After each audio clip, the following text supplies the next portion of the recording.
Hello and welcome back to my channel, Welshman Reviews, and today I'm going to be doing my review for Five Nights at Freddy, so apologies for that. So this is a Blumhouse produced movie that is based on the popular game. Never played the game myself, so I'm kind of in the unbiased view of this movie, of going into this movie. I know nothing about the thing.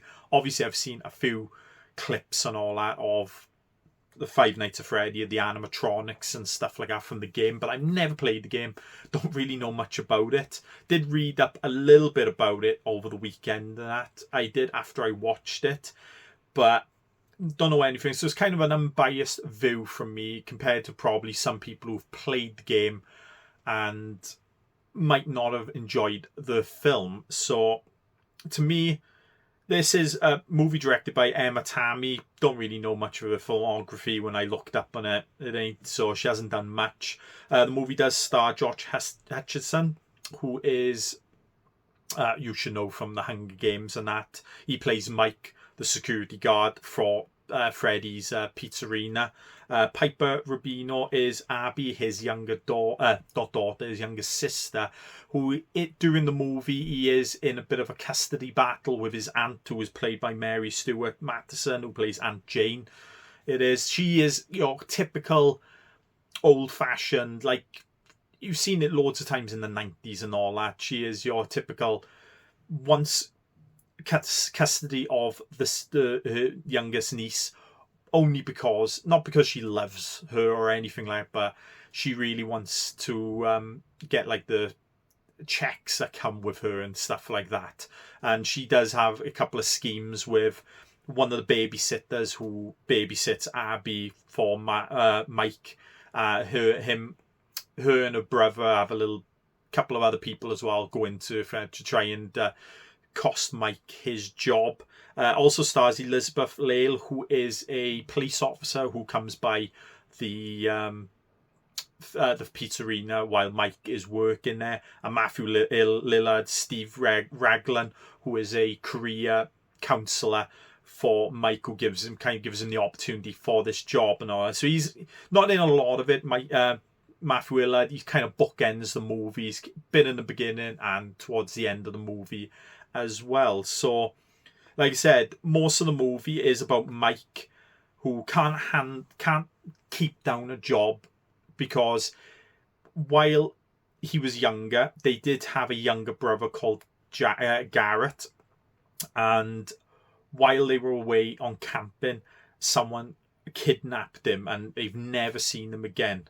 They haven't. So he really does, he struggles with that, and he has his thing of dreamscapes or something like that. It is where he tries to get things that are familiar with like back then, to try and jump his memory so he can find out who actually stole his brother. So in like a beginning, you see a poster of Nebraska up on the thing, and he plays like bird music and not birds and nature while he goes to sleep to try and pump that. But he, after a very bad thing in his last job where he mistaken a father for kidnapping a child, he gets fired, and this is the only job he's got coming he can get.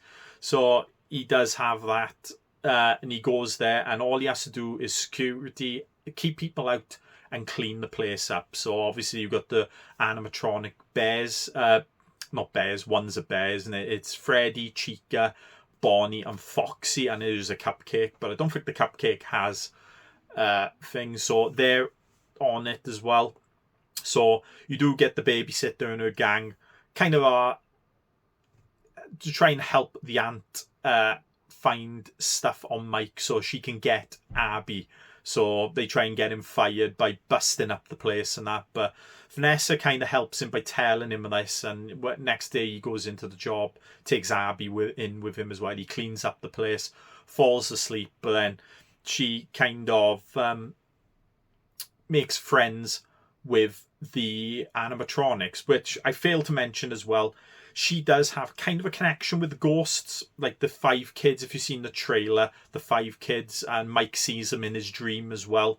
He's trying to get him to help him find out who this guy is that took him. So Abby has kind of connection with the kids as well, but it does take a bit of a dark twist and that where they want her to become like them. It is. So you got Mike again trying to stop her, and it is like a big baddie towards the end of the movie as well, which I won't spoil. But overall, and I'm surprised to be honest, I didn't really think I'd enjoy this movie as much as I did. I really did enjoy it. As I said, I'm an unbiased guy going into this movie. I've never played the game or anything, so I'm going into this as a blank slate. But I really did enjoy it.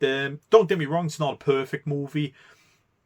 I was really surprised by the dark story, especially with Mike's younger brother getting kidnapped, and you do find out later on he did get killed. He did, so he didn't survive, so you don't get a reunion or anything like that. But I was surprised by how dark this film actually went. Should it have had a bit more comedy? I don't know if the game delves into the comedy. Is the game a bit like a comedy kind of thing as well? But, you know, a couple of laugh moments and that, but nothing I would say that would class this as a comedy horror type of movie. But I did like, as I said, I watched a little bit over the weekend of the game and that, and I did like the elements of the security cameras and all that did look like the game. Obviously, the animatronics of Bonnie, Chico, Foxy, and Freddy as well were very good. No CGI, I don't think, in this movie at all. Didn't notice anything. All practical effects. So I did enjoy that. Didn't mind the music. I thought that was pretty good. I don't know whether that's similar to what the game music is like. It is, but I think, you know, very good direction. Nothing really special. She does a good job, Emmy Tammy. She does, but yeah, it does a good job there. So yeah, I did like the darkness of this movie as well. But the only thing I kind of think lets it down a little bit is it doesn't know what it wants to be honest. It's more of a teen horror than a adult horror. You get a few kills in it, but no blood splatter or anything like that really. I think the only one is someone gets chopped in half and you see like the shadow on the wall, and then her lower half of her body hits the floor. It is, and then you kind of see later on in the movie in the aftermath of most of the kills of the movie. It is, but yeah, it's not a lot of kills in this. Kind of all come at once. They do, and then you get a big action scene at the end where Mike takes on the robots, the animatronics, and to get Abby back, and the big bad then at the end. And there is like a little twist towards the end of the movie, which you can kind of see coming all the way through, to be honest. It ain't. But overall, really did enjoy this movie, and I do recommend you watch it. Maybe if you don't want to go to the cinema, I think it's coming out on streaming pretty soon. I think it is, but I think it's done pretty well at the box office as well, to be honest. I'm pretty sure it made. I don't know whether this is worldwide or just domestic out in America, but like $78 million, which is very good for a movie like this, to be honest. And Blumhouse know how to bring out movies like this and make a little bit of dough on them. This movie is a bit similar to Willy's Wonderland as well. I don't think it's as action-packed as that movie, but this is a good movie in its own right, and I enjoyed it. Surprisingly, I did. So I give it a good 6.5, 7 out of 10, and I probably will buy this when it comes out, to be honest, on Steelbook or whatever physical media it comes out on, because I really did enjoy it and I will watch it again.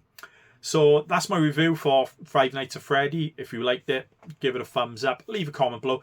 If you've seen the movie, tell me what you think about it. If you played the game especially and watched the movie, is there much difference, or is it do they kind of blend in the same, or are they kind of the same?